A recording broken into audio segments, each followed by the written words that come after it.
എല്ലാവർക്കും സ്വാഗതം. ഈ റിവ്യൂ ഇഷ്ടപ്പെടുവാണെങ്കിൽ ഒന്ന് ലൈക്ക് ചെയ്തും സബ്സ്ക്രൈബ് ചെയ്തും സപ്പോർട്ട് ചെയ്യണേ. ഗൗതം പറയുവാണ്, എൻ്റെ മകൻ്റെ വിജയത്തിന് പിന്നിൽ പലരും ഉണ്ടാവും, പക്ഷേ അതിൻ്റെ ഫുൾ ക്രെഡിറ്റും കൊടുക്കേണ്ടത് അവൻ്റെ അമ്മയ്ക്കാണ്, പ്രിയംവദയ്ക്കാണ് എന്നിങ്ങനെ പറയുവാണ്. അദ്ദേഹം ഭയങ്കര സന്തോഷമാവുന്നുണ്ട് പിങ്കിക്ക്. എന്നിട്ട് ഇത്രയും പറഞ്ഞിട്ട് ഏതാണ്ട് വിജയിച്ച ഭാവത്തിൽ ഗൗതം നന്ദയുടെ മുഖത്തേക്ക് നോക്കുന്നുണ്ട് കേട്ടോ. നന്ദയ്ക്ക് ചെറിയ വിഷമമൊക്കെ വരുന്നുണ്ട്, പക്ഷേ അത് നന്ദ പുറത്ത് കാണിക്കാതെ ഒരു പുഞ്ചിരിയോടെ ഇരിക്കുവാണ്. ഏതായാലും ഗൗതത്തിൻ്റെ വായിൽ നിന്ന് ഇത്രയൊക്കെ കേൾക്കുന്നതേക്കും പിങ്കിക്കും ഭയങ്കര സന്തോഷം. ഒത്തിരി സന്തോഷത്തോടെ നന്ദയെ നോക്കുന്നുണ്ട്. അത് കഴിഞ്ഞ് അടുത്ത ആളെ സ്വീകരിക്കാൻ പോവാട്ടോ, അനുമോദിക്കാൻ പോവാണ് നമ്മുടെ ഗൗരിമോളെ. അടുത്ത ആൾ ഗൗരിമോളാണ്. ഗൗരിമോളെ സ്റ്റേജിലേക്ക് കയറി വരാൻ പറയുന്നു.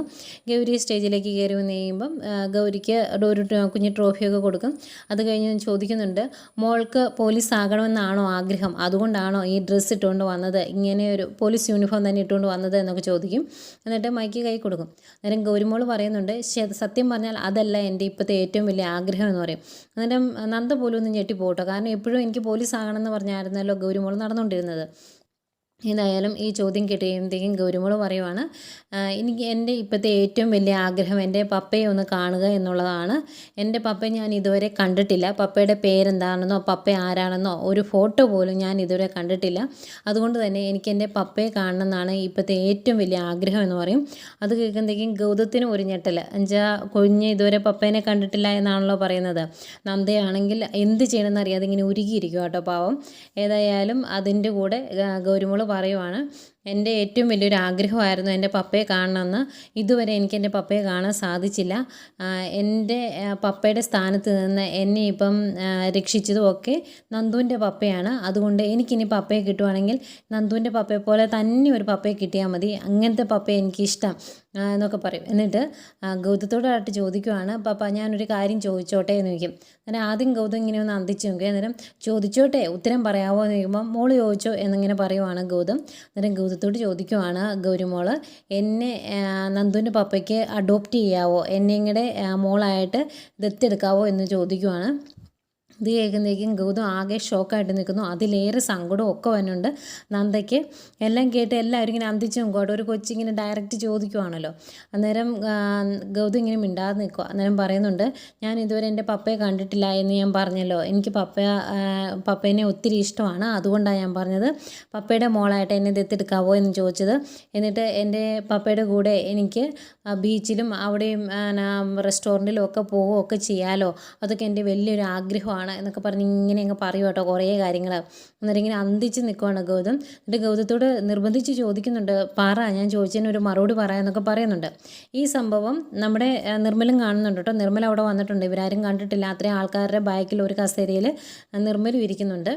ഇത്രയൊക്കെ ചോദിച്ചിട്ടും ഗൗതം ഒന്നും മിണ്ടാതെയാകുമ്പോൾ ഗൗരിമോൾ പിന്നെയും പറയുവാണ്, ശരിക്കും പപ്പ എൻ്റെ പപ്പ ആയിക്കഴിഞ്ഞാൽ എനിക്ക് കുറേ പ്ലാനുണ്ട്. എൻ്റെ പേര് മാറ്റണം. എൻ്റെ പേര് ഗൗരി നന്ദ ഗൗതം എന്നാക്കണം. നല്ല പേരല്ലേ പപ്പ എന്നൊക്കെ ചോദിക്കുവാണ്. എന്നിട്ട് ചോദിക്കുന്നുണ്ട്, എന്നെ മകളായിട്ട് ദത്തെടുക്കാൻ പറ്റുമോ എന്ന് എന്നിങ്ങനെ നിർബന്ധിക്കുക. അന്നേരം ആകെ ടെൻഷൻ അടിച്ചിരിക്കുകയാണ് നന്ദ. അതുപോലെ പിങ്കിക്കും ഇങ്ങനെ ടെൻഷനോട് നോക്കുവാണ് ഗൗതം എന്ത് മറുപടി പറയും എന്നുള്ള രീതിയിൽ. അന്നേരം ലാസ്റ്റ് സഹി കിട്ടിയെന്തെങ്കിലും അവിടെ നിന്ന് നന്ദ പറയുന്നുണ്ട്, മതിയാക്ക് ഗൗരി, നീ മിണ്ടാതിരിക്കുക എന്നൊക്കെ പറയുന്നുണ്ട്. ആ കൊച്ചിൻ്റെ കാര്യമില്ല, അതൊന്നും കേൾക്കുന്നില്ല, ഇത് തന്നെ ചോദിച്ചുകൊണ്ടിരിക്കുകയാണ്. അതൊക്കെ നന്ദ ചാടി എഴുന്നേക്കും. എന്നിട്ട് പറയുന്നുണ്ട്, എല്ലാവരും ക്ഷമിക്കണം, അവളൊരു കൊച്ചു കുട്ടിയല്ലേ, അവൾക്കൊരു അബദ്ധം പറ്റിയതാണ്, ഇതൊരു തമാശയായിട്ടേ കാണാവുള്ളൂ, ആരും സീരിയസ് ആയിട്ട് എടുക്കരുതെന്നൊക്കെ പറയും. അന്നേരം അവിടെ നിന്ന് ഗൗരി പിന്നെയും പറയുകയാണ്, അമ്മ ഇത് ഞാൻ തമാശ പറഞ്ഞതല്ല, ഞാൻ സീരിയസ് ആയിട്ട് പറഞ്ഞതാണ്, ഞാൻ ഒരുപാട് ആലോചിച്ചിട്ട് പറഞ്ഞതാണ്. എൻ്റെ പപ്പയായിട്ട് ഇനി നന്ദുവിൻ്റെ പപ്പ മതി എന്ന് പറയുക. അന്നേരം സഹി കേട്ടിട്ട് നന്ദ സ്റ്റേജിലോട്ട് കയറി ചെല്ലും. എന്നിട്ട് ആ മൈക്ക് മേടിച്ചവിടെ വെക്കും. എന്നിട്ട് പറയുന്നുണ്ട്, എല്ലാവരും എന്നോട് ക്ഷമിക്കണം കേട്ടോ എന്ന് പറയും. എന്നിട്ട് ഗൗതത്തോടായിട്ട് പറയുന്നുണ്ട്, ഗൗതം സാറും ക്ഷമിക്കണം എന്ന് പറഞ്ഞിട്ട് നന്ദ അവിടുന്ന് അങ്ങ് ഇറങ്ങി പോരുവാണ്. അന്നേരം ഗൗരി പിന്നെയും പറയുവാണ്, നന്ദുവിൻ്റെ പാപ്പ ഒരു മറുപടി പറഞ്ഞില്ലല്ലോ, ചോദിക്കട്ടെ ഞാൻ എന്ന് പറയുമ്പോൾ, നീ ഇങ്ങോ നിനക്കുള്ള ഞാൻ തരുന്നുണ്ട് എന്ന് പറഞ്ഞ് ദേഷ്യപ്പെട്ടാണ് നന്ദ വിളിച്ചിറക്കിക്കൊണ്ട് പോകുന്നത്. ആകെ നാണം കെട്ട പോലെ ആയിപ്പോയി നന്ദയുടെ അവസ്ഥ. നന്ദ പപ്പ ആരാണ് എന്ന് ഇതുവരെ പറഞ്ഞിട്ടില്ല എന്ന് എല്ലാവരുടെയും മുമ്പ് വെച്ചങ്ങ് പറയുമല്ലേ ചെയ്തേ. അതിൻ്റെ സങ്കടവും വിഷമവും ഒക്കെ ഉണ്ട് നന്ദയ്ക്ക്. അതുകൊണ്ട് തന്നെ വീട്ടിൽ വന്നതിന് ശേഷം ഗൗരിമോളെ പൊരിച്ചെടുക്കുവാണ് നന്ദ. നന്ദയ്ക്ക് നല്ല ദേഷ്യം വരുന്നുണ്ട്. നിനക്ക് ആരെ അടി കാണണ്ട്? നിൻ്റെ പപ്പയോ? നിൻ്റെ പപ്പയില്ലാതെ നിനക്ക് മുന്നോട്ട് ജീവിക്കാൻ പറ്റത്തില്ല. അപ്പോൾ ഇത്രയും കാലം ഞാൻ എന്തിനാണ് നിന്നെ വളർത്തിയത്? നിനക്ക് എന്ത് കുറവുകളാണ് ഞാൻ ഉണ്ടാക്കിയത്? ഒന്ന് പറയാവോ എന്നൊക്കെ ചോദിക്കും. എന്നിട്ട് പറയുന്നുണ്ട്, നിനക്ക് ഓഫീസിൽ നിന്ന് ഇറങ്ങുമ്പോൾ നിൻ്റെ പപ്പയെ വിളിക്കണമല്ലേ? ഞാൻ എന്നും വിളിക്കാറില്ലേടി നിന്നെ? എന്തെങ്കിലും നിൻ്റെ ആഗ്രഹത്തിന് ഞാൻ എതിര് നിന്നിട്ടുണ്ടോ? നീ പറയുന്ന കഥകളെല്ലാം ഞാൻ കേട്ടിട്ടില്ലേ? നിൻ്റെ ആഗ്രഹങ്ങളെല്ലാം സാധിച്ചു തന്നിട്ടില്ലേ? എന്നിട്ടും നിനക്ക് നിൻ്റെ പപ്പയെ കാണണമല്ലേ? അപ്പോൾ നീ എൻ്റെ കൂടെ സന്തോഷത്തോടെ അല്ല ജീവിക്കുന്നതെന്ന് നീ എല്ലാവരുടെയും മുമ്പിൽ വെച്ച് പറയാതെ പറയുമല്ലായിരുന്നോ? ഞാൻ നിന്നെ സ്നേഹിക്കുന്നില്ല എന്ന് നീ എല്ലാവരെയും അറിയിക്കുമല്ലായിരുന്നോ എന്നൊക്കെ ചോദിക്കും. അന്നേരം ഗൗരി പറയുന്നുണ്ട്, അതിന് ഞാൻ അമ്മയൊന്നും പറഞ്ഞില്ലല്ലോ. ഞാൻ പപ്പയെ കാണണമെന്നും നന്ദുവിൻ്റെ പപ്പയെ എൻ്റെ പപ്പയായിട്ട് കാണണമെന്നും ആഗ്രഹമുള്ളതുകൊണ്ടല്ലേ ഞാൻ അങ്ങനെയൊക്കെ പറഞ്ഞത് എന്ന് ചോദിക്കും. അന്നേരം നന്ദു ചോദിക്കുന്നുണ്ട്, നീ എന്താ വിചാരിച്ചത്? നിൻ്റെ മനസ്സിലെ ആഗ്രഹങ്ങളെല്ലാം ഈ ലോകത്ത് നടപ്പിലാക്കാവുന്നോ? അതിനൊക്കെ ഓരോ രീതികളുണ്ട്. അല്ലാതെ ഇങ്ങനെ വിളിച്ച് പറയുമല്ല ചെയ്യേണ്ടത്. നീ ഈ കാര്യങ്ങളെല്ലാം വിളിച്ച് പറയുന്നതിന് മുമ്പ് ഒരു വാക്ക് എന്നോട് പറഞ്ഞായിരുന്നോ എന്നൊക്കെ ചോദിച്ച് നന്ദ കുറേ കാര്യങ്ങൾ ഇങ്ങനെ പറയുന്നുണ്ട്. അന്നേരം ഗൗരിമോള് പറയുവാണ്, അമ്മയല്ലേ എന്നോട് പറഞ്ഞത് പപ്പയെക്കുറിച്ച് ഒന്നും ചോദിക്കരുതെന്ന്.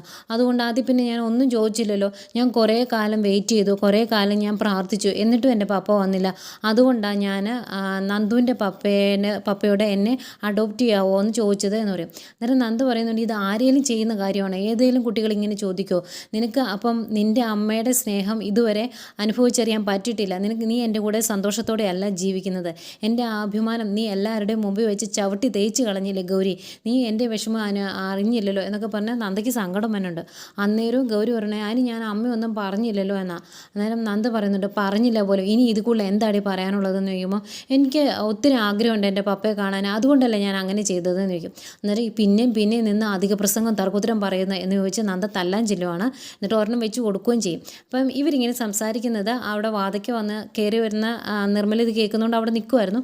നിർമ്മല നന്ദേ എന്ന് വിളിക്കും. പിന്നെയും തല്ലാൻ തുടങ്ങുന്നതേക്കും ഗൗരിമോൾ ഓടി നിർമ്മലിൻ്റെ അടുത്തോട്ട് ചെല്ലും. അന്നേരം പോട്ടെ മോളെ, സാരമില്ല, മോള് പോയി കളിച്ചു എന്ന് പറയും. ഗൗരിമോൾ പോകുന്നതിന് ഇടയ്ക്ക് നന്ദയോട് പറയുന്നുണ്ട്, ഇനി അമ്മയോട് ഞാൻ മിണ്ടിയല്ലാന്ന്.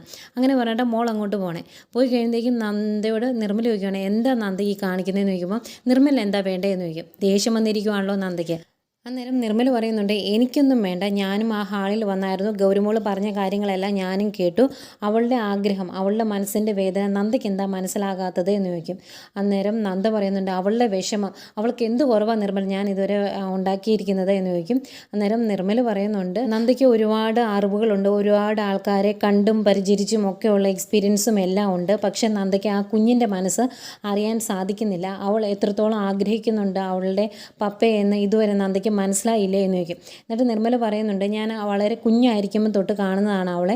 ഓരോ തവണയും ഞാൻ അവളെ കാണാൻ വരുന്നത് ഒരച്ഛൻ മകളെ കാണാൻ വരുന്നത് പോലെ തന്നെയാണ്.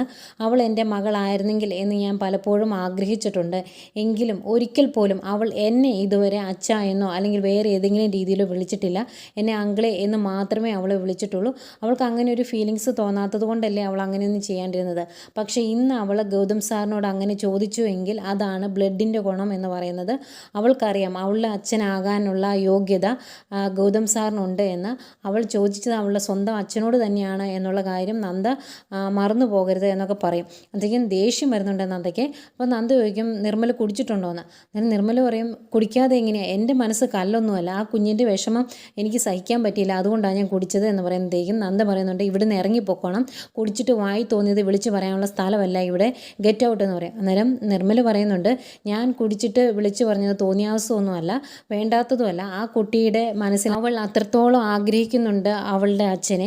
അതുകൊണ്ട് തന്നെ അവൾ എന്നാണെങ്കിലും അവളുടെ അച്ഛനിലേക്ക് തന്നെ അവൾ ചെന്ന് ചേരുമെന്ന് പറയുന്നെങ്കിൽ നന്ദയ്ക്ക് ദേഷ്യം വരുന്നുണ്ട്. അന്നേരം നിർമ്മല പറയുന്നുണ്ട്, നന്ദ ദേഷ്യപ്പെട്ടിട്ട് കാര്യമൊന്നുമില്ല, ഇപ്പം നന്ദയ്ക്ക് അവളെ തടഞ്ഞു നിർത്താം. പക്ഷേ ഇതൊരു കൈക്കുമ്പിളിൽ പിടിച്ച് നിർത്താൻ പറ്റുന്ന വെള്ളമൊന്നുമില്ല. കുറേ കാലം കഴിയുമ്പോൾ അത് പെരുകി ഒരു മഴവെള്ളമാവും. അന്നേരം നന്ദയ്ക്ക് അത് പിടിച്ച് നിർത്താനൊന്നും പറ്റിയല്ല. അത് കുത്തി ഒലിച്ച് കടലിൽ ചെന്ന് ചേരുന്ന പോലെ അവളുടെ അച്ഛനെ തന്നെ ചെന്ന് ചേരും എന്നൊക്കെ പറഞ്ഞിട്ട് നിർമ്മല അങ്ങോട്ട് ഇറങ്ങി പോകുമ്പം ആകെ സങ്കടമാകുന്നുണ്ട് നന്ദയ്ക്കിട്ടോ. നന്ദ എന്ത് ചെയ്യണമെന്ന് അറിയാൻ നിൽക്കുവാണ്. പിന്നെ കാണിക്കുന്നത് ഇന്ത്യവരത്തിലെ നമ്മുടെ വല്യമ്മയും ലക്ഷ്മിയും മഹീനയൊക്കെയാണ്. അവർ സംസാരിക്കും. അവർക്ക് ആർക്കും ഇഷ്ടപ്പെട്ടില്ല ഇന്ന് സ്റ്റേജിൽ വെച്ച് ഗൗരി അങ്ങനെ വിളിച്ചു പറഞ്ഞത്. വല്യമ്മ പറയുന്നത് അത് നന്ദയുടെ ഒരു ട്രിക്കാണ്, ഗൗരിമോളെ കൊണ്ട് ഇങ്ങനെയൊക്കെ പറഞ്ഞ് സെറ്റ് ചെയ്ത് എങ്ങനെയെങ്കിലും ഇങ്ങോട്ട് കയറി കൂടാൻ വേണ്ടിയാണ്. അവളൊരു പെങ്കൊച്ചല്ലേ, അതിനെ പഠിപ്പിക്കണം, ജോലി മേടിച്ച് കൊടുക്കണം, വിവാഹം കഴിപ്പിച്ച് വരണം, അതൊക്കെ വലിയൊരു ടാസ്ക് ടാസ്ക്കാണ് പോലും. അതുകൊണ്ട് അതൊക്കെ കുറയ്ക്കാൻ വേണ്ടി ഗൗതത്തിനെ കൊണ്ട് ദത്തെടുപ്പിക്കാൻ വേണ്ടി നന്ദയുടെ പരിപാടിയാണ് എന്നൊക്കെയാണ് വല്യമ്മ പറയുന്നത്. അന്നേരം ലക്ഷ്മി പറയുന്നുണ്ട് ഇതിനെല്ലാം കാരണം പിങ്കിയാണ്, പിങ്കിയോട് ഞാൻ പറഞ്ഞതാണ്, അവരുമായിട്ട് യാതൊരു ബന്ധവും വേണ്ടാന്നൊക്കെ ഞാൻ പറഞ്ഞതായിരുന്നു എന്ന് പറയുമ്പോൾ വല്യമ്മ പറയുന്നുണ്ട് പയ്യെ പയ്യെ ഈ പറയുന്ന ഗൗരിയും നന്ദയൊക്കെ ഇവിടെ തന്നെ താമസിക്കാൻ തുടങ്ങും, അന്നേരം പഠിച്ചോളും പിങ്കി എന്ന് പറയും.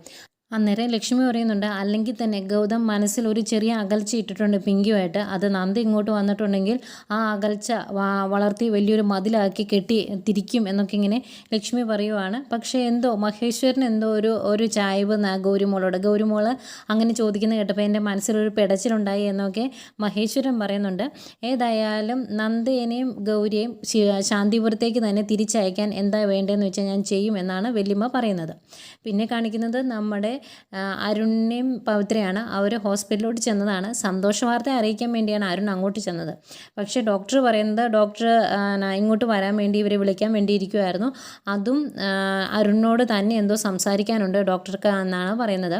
അങ്ങനെ അരുൺ പറയും ഇപ്പം ഞങ്ങൾ പേഷ്യൻ്റായിട്ടല്ല വന്നേക്കുന്നത്, ഇപ്പം ഞങ്ങൾ രണ്ടുപേരും ദമ്പതികളായ സ്ഥിതിക്ക് ഞങ്ങളോടൊന്നും മറച്ചു വെക്കേണ്ട കാര്യമില്ലല്ലോ എന്നൊക്കെ പറയുമ്പോൾ ഡോക്ടർ പറയും അങ്ങനെയല്ല, നിങ്ങൾ എൻ്റെ പേഷ്യൻസ് ആണെങ്കിലും ഓരോരുത്തർക്കും അവരുടേതായ ചില സ്വകാര്യതകളും കാര്യങ്ങളൊക്കെ ഉണ്ട്, അത് അവരോട് മാത്രമേ എനിക്ക് പറയാൻ പറ്റുള്ളൂ. തൽക്കാലം പവിത്ര പുറത്തേക്ക് നിൽക്കാൻ പറയുന്നു. പവിത്രയ്ക്ക് ആകെ ടെൻഷൻ ആകുന്നുണ്ട് കേട്ടോ ഈ സമയത്ത്. അപ്പം അരുൺ ചോദിക്കും പവിത്ര ഇരുന്നോർത്ത് കുഴപ്പമില്ല എന്നൊക്കെ പറയും. അപ്പോൾ പക്ഷേ ഡോക്ടർ പറയും എനിക്ക് അരുണിനോട് തന്നെയായിട്ട് സംസാരിക്കണമെന്ന്. അങ്ങനെ പവിത്ര പുറത്തേക്ക് പോകുമ്പം ഡോക്ടർ പറയുവാണ് ഞാനിപ്പോൾ പറയാൻ പോകുന്ന കാര്യം കേട്ട് അരുണിന് വിഷമമൊന്നും തോന്നരുത് എന്ന് പറയുമ്പം ആകെ ഒരു ടെൻഷനോട് കൂടി നോക്കിയിരിക്കുന്ന അരുണിനെയാണ് കാണിക്കുന്നത്. മിക്കവാറും അരുണിന് കുട്ടികളുണ്ടാകില്ല എന്നായിരിക്കും ഡോക്ടർ പറയാൻ പോകുന്നത്. അതോടുകൂടി അരുണിന് അറിയാലോ പിന്നെ നടക്കുന്ന സംഭവം എന്താണെന്ന് നമുക്ക് ഊഹിക്കാവുന്നതേ ഉള്ളൂ. അപ്പോൾ ഇനി സംഘർഷാവസ്ഥ പല സൈഡിൽ നിന്നും കൂടിക്കൊണ്ടിരിക്കുകയാണ് സീരിയലിൽ. ഇതൊക്കെയാണ് ഇന്നത്തെ എപ്പിസോഡിൽ കാണിച്ചത്.